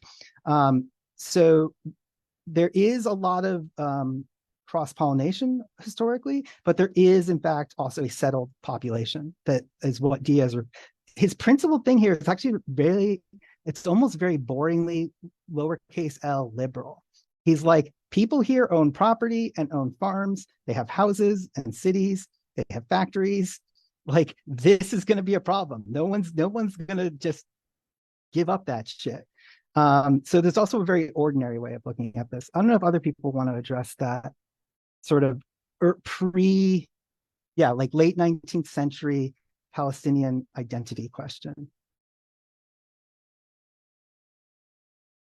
Sounds like not. So maybe we should get another one on the table, Mark. Sure.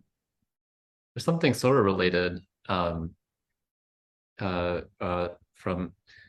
Zenobia Mubarak, who asks, how can it be historically the land of the Jews, but at the same time home to other indigenous people?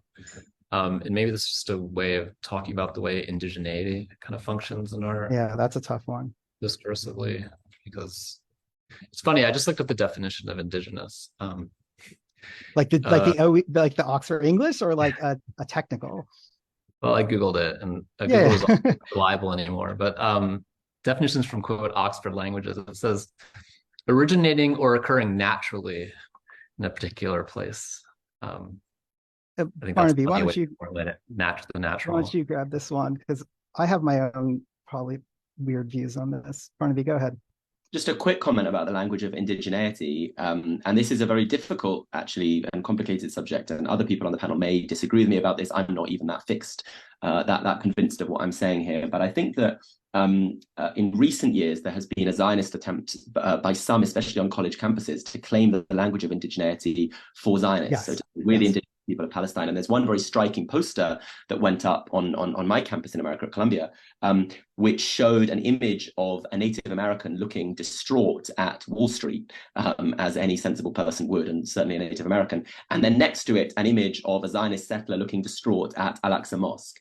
And the claim was that these are both later colonial presences that destroyed the indigenous claim to the land. And in this case, the claim is that you have to trace indigeneity back thousands and thousands of years. And of course, if we do that, everyone moved around all over the place. There's a deep, serious historical question about how many Jews around today really can claim lineage back to people who lived in Palestine thousands of years ago. But I think it's a dangerous kind of conversation to get into, because I think the one important here's the way I treat it when I'm doing political work, that one important thing to recognize about the language of indigeneity is that it is in fact the settler's language in a sense. That is to say, people are defined as indigenous in opposition to the settler at the moment of colonization. So the settler arrives, says, I want this land, and there are natives here and they're the problem. And the complexity about Zionism is that the settlers are also themselves claiming to be, in some deeper sense, going back thousands of years, eventually indigenous.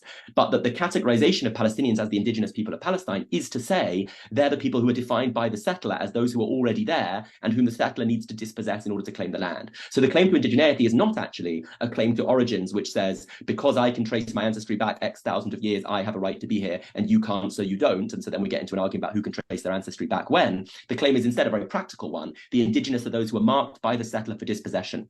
And that's what indigeneity means in every settler colonial process. That's what it means in Palestine. And so to say the Palestinian people are the indigenous people to the land is to say they're the people who are there living in villages, towns, and cities. They're the people who tended to their olive groves and went to market and went to university and went to school and hospital in a land that was their home when the settler arrived to take it from them. That's what the claim to indigeneity means, not a wrangling argument over thousands of years of history, but a clear modern historical fact, which is the dispossession of people who live there by a process of settler colonial violence supported by a global imperial network. Does anyone want to add to this question on indigeneity? I just want to echo Barnaby. I think that's, when we think about the human cost, I mean, that's, rather than sort of treating it in these metaphysical ways, we can look just directly at what happened to people that lived there in a particular period of time when this occurred. So the only thing I would personally add here, yes, I also find there's two things. One is, and again, if you got a chance, and please don't think that these readings are going away. Please just read them. Maybe we'll even add stuff if we can. But if you read in those documents, you will have seen that over the years, Zionists, again, were very proud to call themselves settlers. We're very proud. I mean, the issue literally means settlement. That's what it means. We're very proud to call themselves colonizers. We're very proud to defend the colonial project until that kind of fell out of fashion, right? And that's where that 56 war is so important, right? Until both the United States and the USSR said, this old way of talking is no longer acceptable. And then all of a sudden they said, no, we're an anti-colonial national liberation movement. We're just like the Vietnamese. We're just like the Algerians. We're fighting for our homeland. And I have to say that this actually was a fairly successful propaganda campaign for a while.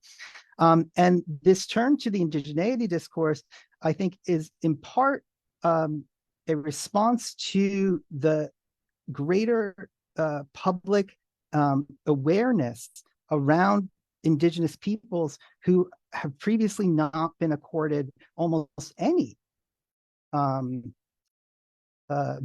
just value, but simply any existence, right? Again, the sort of ugly way I often think about it is, in settler colonial terms, the native, so to speak, the indigenous, is just kind of like wallpaper. It's just it's a kind of plant. It's a kind of animal, right? It's not even the chief object of hatred often.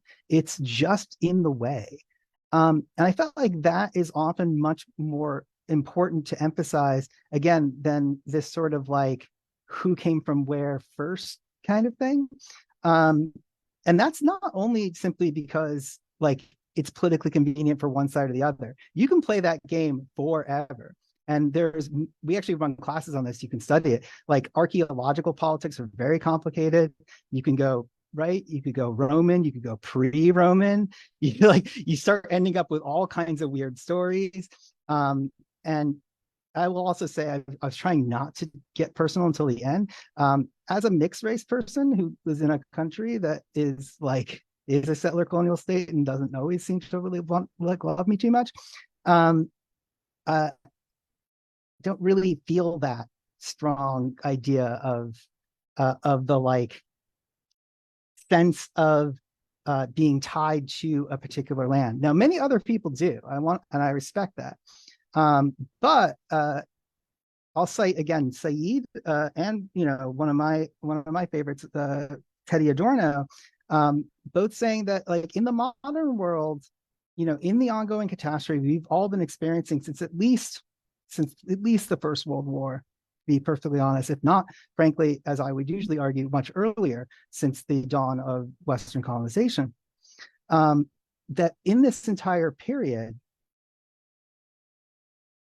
I'm so sorry. I lost my train of thought again.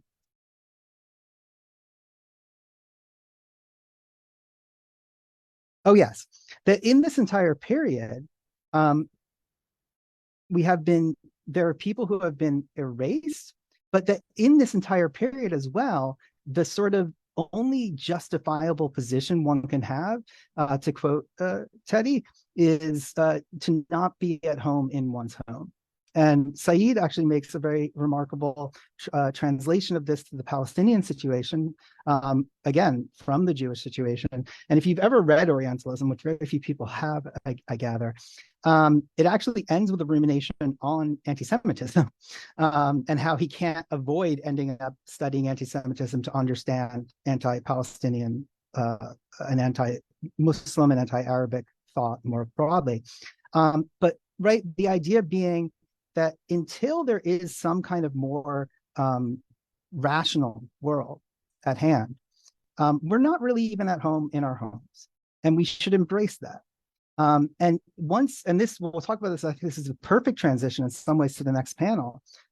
Once we achieve, right, if there is a decolonial moment, and I don't mean this in some kind of fancy theoretical way. I mean, there were many anti-colonial movements in the mid-20th century. Many of them continue to this day, right? They achieved formal legal recognition of decolonization, but often were then subjected, right, recaptured and contained within new neo-colonial formats. This is, people I think are relatively well aware of this. When we think about it in terms like that, almost all of those movements, there's a wonderful book by, I think, Adam Gatichu and several others that point out that even for those movements, and Said puts it, I think, best, he's like, once we get sovereignty, I forget the exact text he says, but basically he's like, once we get sovereignty, if we do, right, if we actually create a single binational state, if there is Palestinian liberation, and by we sovereignty, he doesn't mean only Arab, Palestinian, Christians, or Muslims. He basically says once national liberation is achieved, and Fanon is a very similar thing actually earlier, then the task is A, how to create a non-ethno-nationalist state, and B, how this contributes to a global political liberation. Now, this is, I think, very, very important because, again, if you got a chance to read Herzl and other early Zionist thinkers, they hold the extreme right view, the view that you associate with people like Carl Schmitt and Ernst Junger. They hold the view that if combat and politics were ever to be erased from the world, this would be tragic. This is one of the most right-wing, that this is the greatest conflict, and politics is the greatest aspiration of the human experience. This is where Herzl ends the Judenstaat, or part of the Judenstaat. This, to me, is one of the key principles of the right, right? And it animates so much right-wing thinking. And we'll come back to this again later. Mark. No, I'm fine. I do think we should wrap up. Yes, of course. In advance of the next session. Yeah. So we started about 1 minute late. So anyone, I just said my last spiel for this session for sure. Does anyone have anything they want to add before we move to the panel on theories? Very actually complementary theories and histories of colonization and decolonization. Oh, if not, then I think we should probably just take like a 1 minute pause and let everyone else into the next section.